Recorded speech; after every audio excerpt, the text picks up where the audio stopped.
I love my school BASE. It has such a strong emphasis on STEM, having specific pathways to focus your education on either biomedicals, engineering, or computer sciences. BASE's purpose is to create the future of the STEM world. I love my school, but sometimes it feels like I don't belong. You see, only 36% of the students are girls. This disproportion is emphasized in the pathways, as biomedicals is 42% to 57%, engineering is 14% to 85%, and computer science is a minuscule 5% to 95%. In all of these STEM categories, women are dwarfed by men.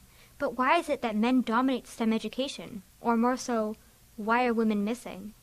Women are just as capable of doing science as men are. I don't think there's anything within us that would keep women out of science other than structures that have been in place. My professors were almost entirely men. I can't remember the number of, I bet it was about 20% female by and large. Even though biomedical science is more balanced than other STEM fields, there's definitely still more work to be done. At BASE, female-taught biomedical classes are more equal than male-taught engineering and computer sciences. Male teachers not only influences female proportions in their class, but also the quality of their education.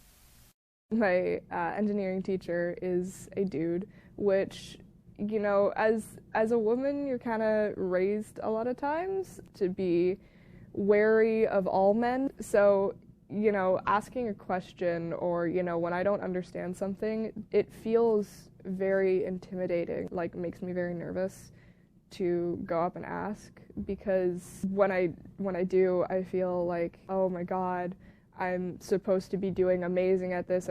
I have to be doing good because of the pressure of being one of few female students in a male-dominated field. You know, you feel like you have to prove yourself, and you feel like if you aren't top of your class, then you're screwed because there's so many other dudes willing to replace you and can replace you. The reality is that women feel pushed out, and the few in STEM are burdened with the obligation of representation. These students are unable to feel comfortable in their classes because of the stigma against them and their gender, though some barriers even force women to surrender major life goals in the pursuit of STEM.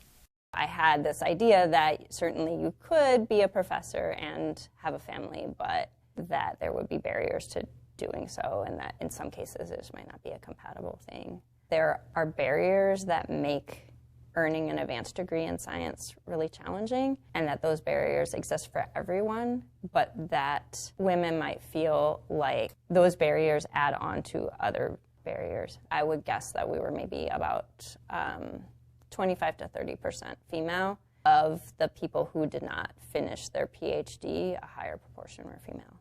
If you don't see yourself going towards something that makes sense for your life, that it's harder to get through that process. It is an insulting surprise that even today we still have these limitations for women. Now there is implicit discouragement rather than direct. There are so many capable women at BASE, and for real inclusion, we must genuinely offer a hand rather than just an option. Because with female stigmas, male domination, and literal restrictions on their life, they'll always be missing. But with diverse revolutions, there is hope for STEM and its future.